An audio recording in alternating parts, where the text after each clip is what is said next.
The sound of the clock filled the apartment like a second heartbeat. Tick, tick, tick. Each second a reminder that the dinner I cooked was going cold.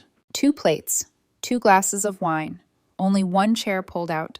The pasta had started to stick together, and the candles burned too low to look romantic anymore. I leaned back, exhaled, and whispered to no one, "Patience, Ashley.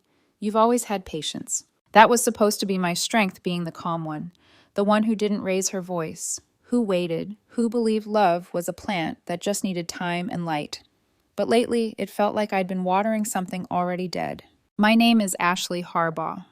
I'm 29 years old, and for 3 years, I believed I was in a stable, balanced relationship. Isaac and I were the perfect contrast.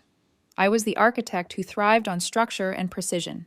He was a marketing consultant with a restless imagination and a tendency to act first, think later. He used to say I grounded him. Now he just said I limited him. That shift didn't happen overnight. It began in whispers, small things I almost missed. New clothes, different music.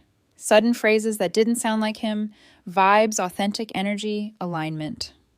Then came the talk about his new workplace, open-minded, creative, different. He'd smile when he mentioned his coworkers, especially one name I kept hearing, Lena. At first, I didn't think anything of it. He said she was inspiring, free-spirited someone who saw the world differently. I told myself not to overthink. I was secure. I trusted him. But trust started to feel like standing in the middle of a dark room pretending you weren't hearing footsteps. When he finally walked in that night, hours late, the door clicked softly like an apology he didn't mean. "Traffic?" I asked, trying to sound casual. He grinned, kissed the top of my head, and said, "Lost track of time." We grabbed drinks after work. He smelled like citrus and someone else's perfume. I nodded. "You could have texted." He shrugged. "Didn't want to be rude, you know. Everyone was talking. I didn't even notice the time." I tried to let it go. I really did. But something about the way he said everyone too quickly, too defensive, told me he'd noticed the time perfectly. He sat down, poured himself a glass of wine, then looked at the plate I'd made.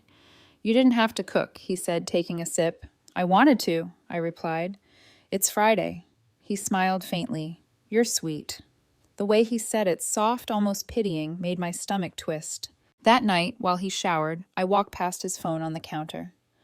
A notification lit up. "Lena, you always make everything feel alive." I didn't touch it. I didn't need to. The message wasn't proof of anything, just tone. That's what always betrays people, first tone. Over the next few weeks, Isaac changed in pieces. He started staying out later, talking about new perspectives. He'd say things like, "Our generation doesn't need labels," or "People evolve, and that's okay." Once, when I reached for his hand in public, he pulled away gently and said, "Don't take this the wrong way.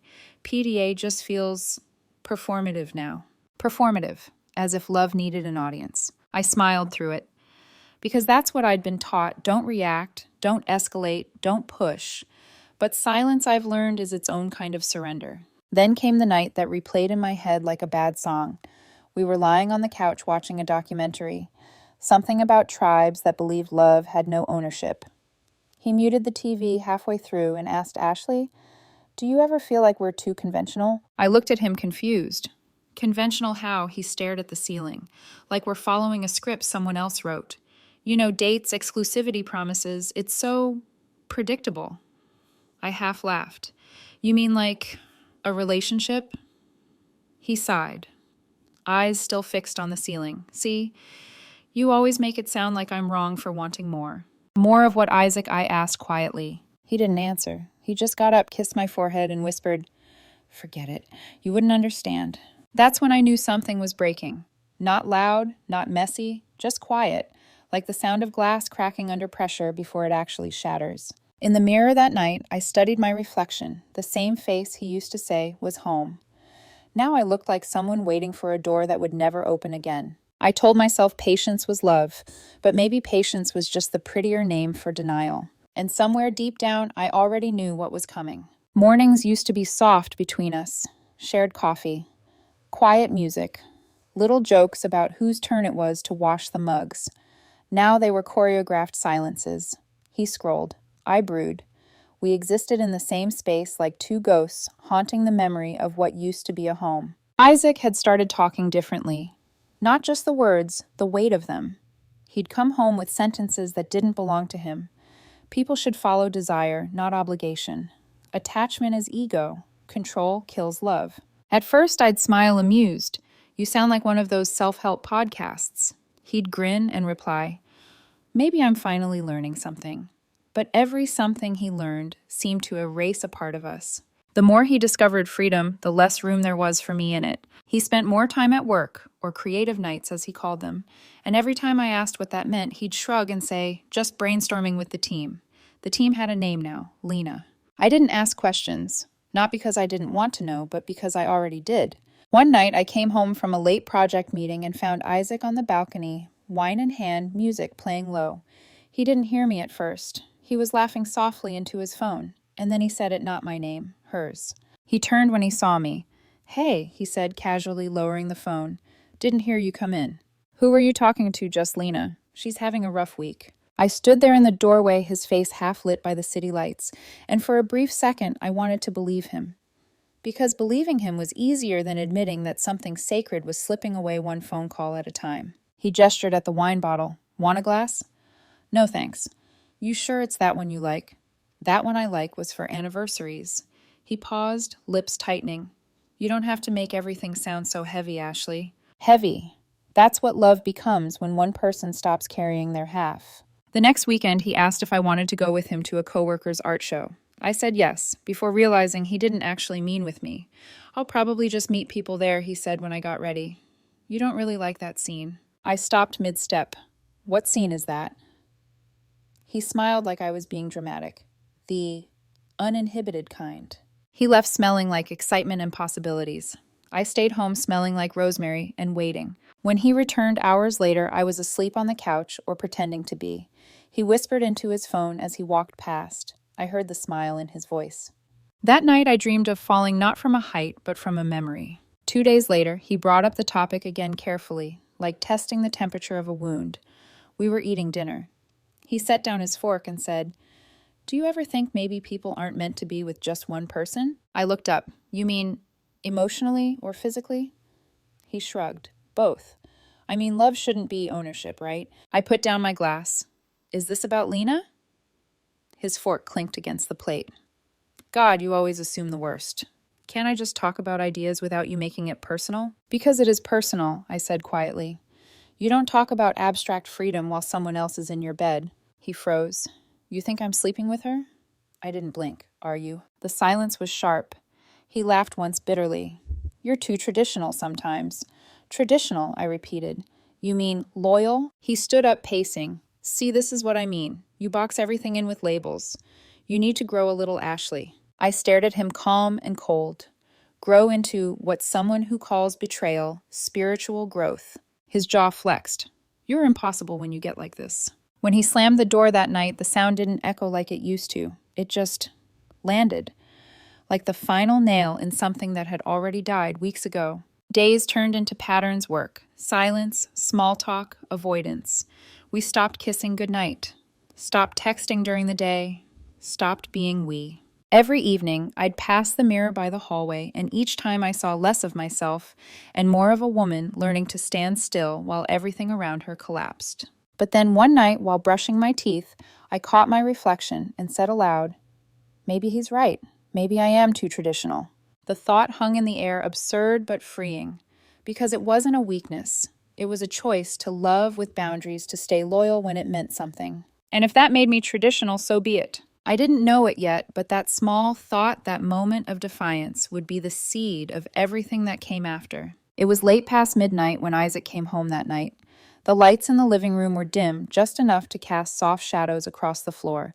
I'd left them on deliberately. I wanted him to see I was still awake. He froze when he saw me sitting on the couch, my laptop closed, wine glass untouched. Ashley. He said carefully, like testing the air. Didn't expect you to wait up. I noticed I replied my tone flat. He set down his keys and ran a hand through his hair. I was just at Lena's. She needed someone to talk to, I cut in. He blinked. She's going through something okay. So are we? I said softly. But you don't seem as interested in talking about that. He sighed and leaned against the counter. You always make it sound like a crime to care about someone else. No, I said, looking up at him. It's not caring I have a problem with. It's pretending that care isn't crossing a line. For a long moment, neither of us spoke. The hum of the refrigerator was louder than both our breathing. Then he walked over, sat across from me, and said almost too calmly, "I've been thinking about us. About love, what it really means." The speech. I'd heard parts of it before, little fragments after his late nights and self-discovery talks, but tonight it felt rehearsed, like he'd practiced it for an audience that wasn't me. "Go on," I said. He looked relieved, like I'd given him permission to deliver a sermon. "I think real love is about freedom, about not holding each other back. We should be able to explore what we feel without guilt." I tilted my head. "Explore how?" He hesitated, then said it like a man confessing to a noble cause. "If you really love me, you'd let me sleep with her." The words didn't hit like thunder. They landed quiet, sharp, surgical. I stared at him, waiting for the punchline. None came. He sat there watching my face, waiting for my reaction. When I didn't answer, he leaned forward. "Ashley, this is me being honest. This is what authentic love looks like. No cages, no control." I blinked once. "You want me to give you permission to cheat?" He winced. "That word. Why do you have to make everything sound ugly?" "This isn't cheating. It's transparency. It's about truth." "Truth," I repeated slowly. "You want to sleep with someone else and still call it truth." He exhaled, frustrated. "You don't get it. It's not about the act. It's about the freedom. Love shouldn't mean possession." I almost laughed. "Isaac, I never possessed you. You walked in and out as you pleased. You just want me to bless it now so you can feel righteous." He stood, pacing, voice rising. "I thought you were evolved enough to understand everyone's experimenting with openness now. Why can't we—" "Because we were supposed to be enough," I whispered. He stopped, looked at me, and in that pause, the weight of silence pressed down harder than any argument ever could. Then I said clearly, "If that's what you need to do, Isaac, then go." He frowned, disoriented. "Go? You mean, go. Be free. Experience whatever truth you're chasing." I looked him straight in the eyes. "But don't expect me to still be here when you're done." He blinked, trying to read me. "You're serious completely." He opened his mouth, closed it, then smiled awkwardly, almost smug. "I knew you'd understand," he said, as if I'd just proven how enlightened he was. I watched him gather his things, his phone, his jacket, his watch, all the symbols of someone who thought leaving was liberation. As he reached the door, I said, "Isaac?" He turned. "Freedom without consequence isn't freedom," I said. "It's cowardice." He rolled his eyes slightly like the philosopher who'd just outgrown his student. "Maybe someday you'll see it differently," he said. Then he left, humming a tune I used to love. The door clicked shut, soft and final. I sat there staring at the space he'd just occupied, the echo of his cologne fading into the air. No tears, no screaming, just stillness. And in that stillness, a thought surfaced, quiet and terrifying. Maybe this is what clarity feels like. The next morning, I didn't text him. Didn't check if he made it home. Didn't tell anyone what happened. I just made coffee for one, sat by the window, and watched the city wake up the world, still turning indifferent to the fact that mine had stopped. For the first time in years, I realized that peace and emptiness look the same at the beginning. Silence. It has a texture, you know. It starts thin, barely noticeable, then stretches across every hour, every room, until it coats your world like frost. That's what my apartment became after Isaac left a museum of quiet. The first few mornings, I expected to hear him. The half-sung hums from the shower, the soft curse when he couldn't find his watch, the "see you tonight" he'd call from the door. But the air stayed still, no footsteps, no keys, no voice, just the sound of the coffee machine sputtering a noise, far too alive for a space that felt so dead. I didn't block him, didn't delete our pictures, didn't unfollow him online, not out of hope, out of observation. I wanted to see what he'd do with his newfound freedom. Spoiler, nothing noble. The first few days he didn't text, didn't call, didn't even check if I was okay. That told me everything. Work became my anchor. Design proposals, client calls, late night sketching until my fingers cramped. Every building model I made felt like a metaphor, foundation's weight balance. All the things we'd lost. My coworkers noticed the change. "You're quieter," my friend Mia said one afternoon. "I'm just tired," I replied. She studied me for a long second. "You don't look tired. You look emptied out." I smiled. That's one way to put it. That evening, I came home to find one of his shirts still hanging behind the door. Light gray, soft cotton. He used to wear it when we cooked together. I almost took it down, then stopped. Let it hang there, a reminder. Not of him, but of how easily people leave and how objects stay. A week passed, then another. No word from Isaac, but his shadow was everywhere. In the grocery store, I reached for his favorite cereal out of habit. At red lights, I caught myself glancing at the passenger seat, expecting him to make some dumb joke. At night, I rolled toward the cool side of the bed and still left space for someone who wasn't coming back. Healing doesn't announce itself.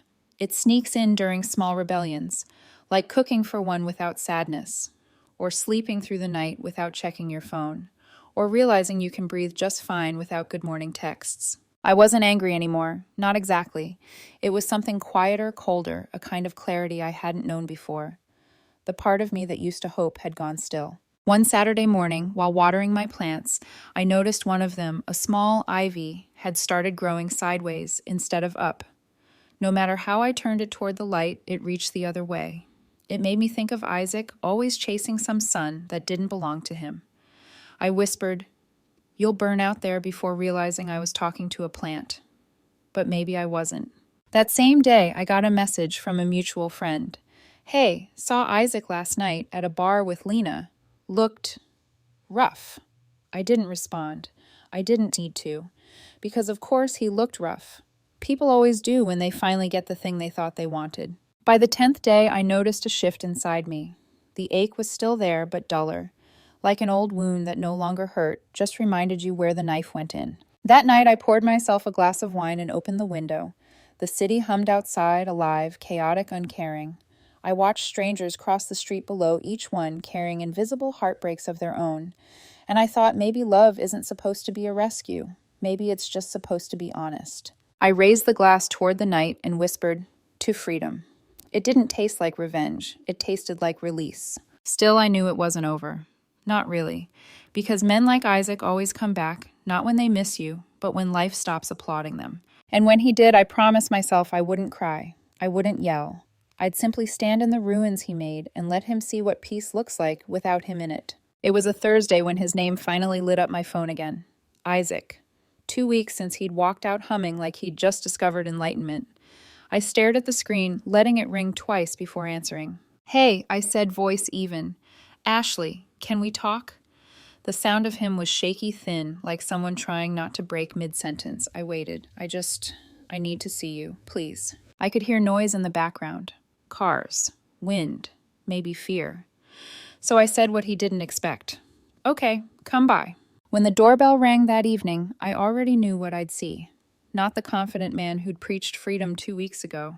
Not the dreamer who'd told me love should be limitless, but a hollow-eyed version of him dressed in guilt, drenched in panic. He stood at the door, holding his jacket in his hands like a shield.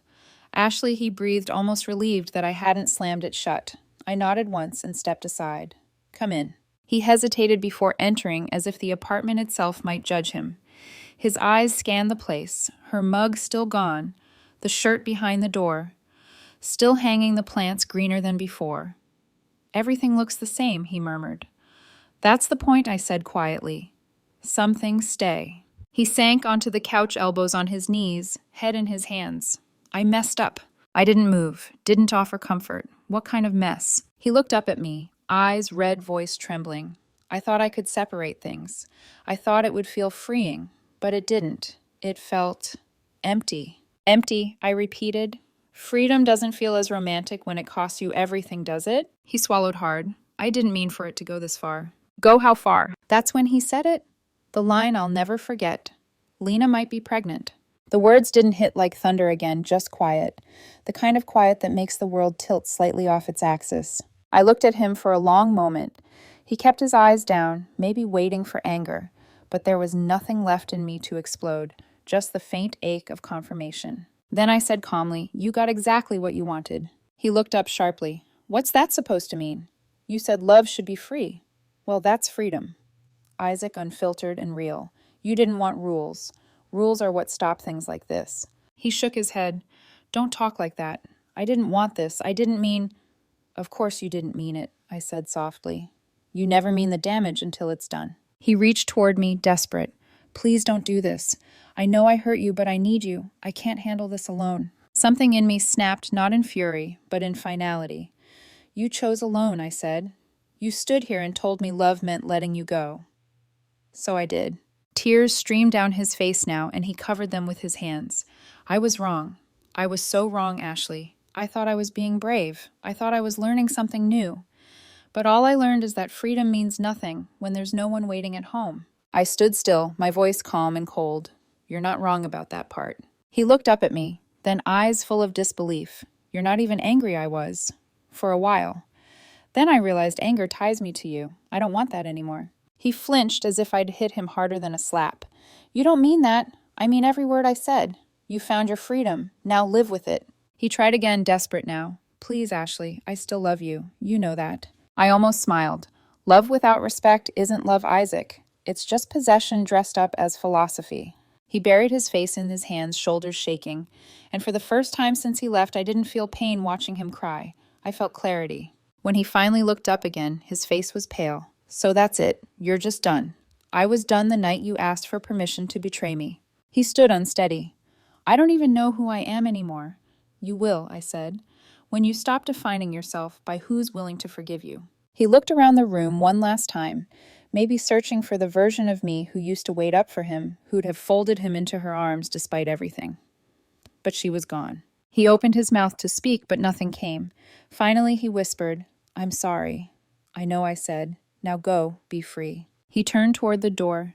This time he didn't hum. He didn't say goodbye. He just left quietly like a ghost, leaving the house he used to haunt. When the door closed, I let out a breath I didn't know I'd been holding. And for the first time, the silence didn't ache. It soothed. Freedom, I realized, isn't the absence of love. It's the absence of chains. After Isaac left the second time, the quiet that followed didn't hurt anymore. It wasn't empty. It was earned. Peace had a new texture now. He'd taken chaos with him when he walked out the door, and in its place, I found space to breathe. Days began to stretch cleanly again. Mornings with sunlight slipping through the blinds instead of anxiety. Coffee that actually stayed warm long enough to finish. Music playing without every lyric feeling like a wound. Healing didn't feel like triumph. It felt like steady stillness. Like remembering who you were before someone convinced you that love meant endurance. A week later, Mia came over. She brought a bottle of white wine, and that look friends wear when they want to ask, but don't know if they should. I saved her the trouble. He came back, I said, setting out glasses. Her eyes widened, and he left again. What did he want? Forgiveness he hadn't earned. Mia studied me. And you didn't give it? I smiled faintly. I gave him silence. It's cleaner. We toasted without saying to what. Maybe to endings that finally stayed ended. Work felt lighter too. My sketches grew bolder, my designs more daring. One of my clients told me, there's more emotion in your work lately. I smiled because she was right. Pain leaves fingerprints on art, you just have to stop smudging them long enough to see their shape. Sometimes I still caught myself wondering where Isaac was, what he was doing, whether the pregnancy was real. But the questions no longer ached, they just passed through like weather. One night his sister called. Ashley, she said softly, I don't want to intrude, but Isaac's been staying at our parents' place. Things are rough. I didn't answer. She continued. He's a mess. He told them everything. Well, his version. I let the silence stretch. She sighed. He's not sleeping. Keeps saying he lost the only person who ever truly saw him. I looked out the window at the dark city sky. Maybe he's finally seeing himself, I said. That's a start. Her voice softened. He's sorry. Good, I said. That's for him, not for me. She didn't know what to say after that. Neither did I. We hung up quietly. Weeks turned into a rhythm. Work, gym, evening walks under streetlights. Simple things that had stopped being simple when I was with him. I planted new succulents by the window. They didn't need much, just space, light, and restraint. The kind of love that thrives when you stop overwatering. Maybe that's what I'd been all along, someone who watered what couldn't grow. Sometimes I'd pass places we used to go, the cafe where he'd write copy for campaigns, the bookstore where he once bought me a poetry collection he never read. It used to sting. Now it just felt like walking past old wallpaper, something that used to matter to a room I no longer lived in. One evening, Mia and I were at a rooftop bar. The skyline shimmered wind in our hair. City noise below us like a heartbeat. She leaned in. You look different. Different good or different bad? Good. Lighter. Like you finally remembered where your skin ends and his shadow starts. I laughed softly. Maybe I just stopped auditioning for the wrong role. What role was that, she asked.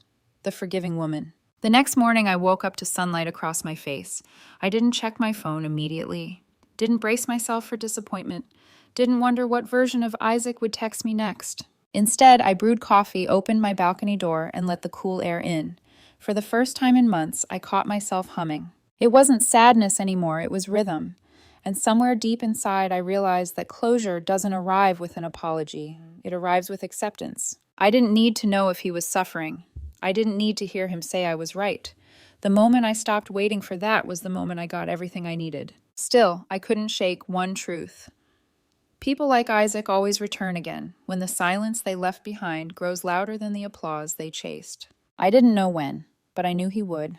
And when he did, I wouldn't need to raise my voice or slam a door or cry into the night. I'd just look at him the way peace looks at chaos, with recognition, not regret. 3 months passed before it happened. By then, Isaac had become a ghost I'd stopped expecting to see again. A memory softened by time, reduced to background noise. Life had found its rhythm.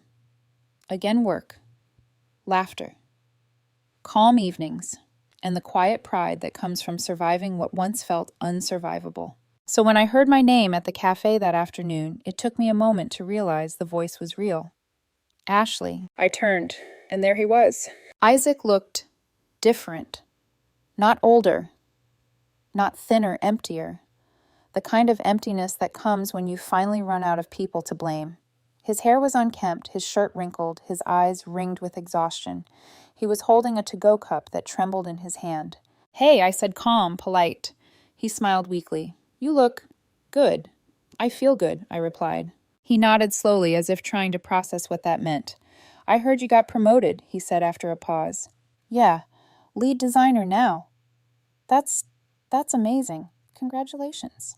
We stood there, surrounded by the noise of espresso machines and casual chatter, two people sharing a silence too personal for a public space. Then he exhaled. I'm, living with my parents again. I didn't flinch. I see. It didn't work out with Lena. I didn't say anything, just waited. He swallowed. She kept saying she wasn't ready for real life. When I told her about the pregnancy, she panicked, said she needed space.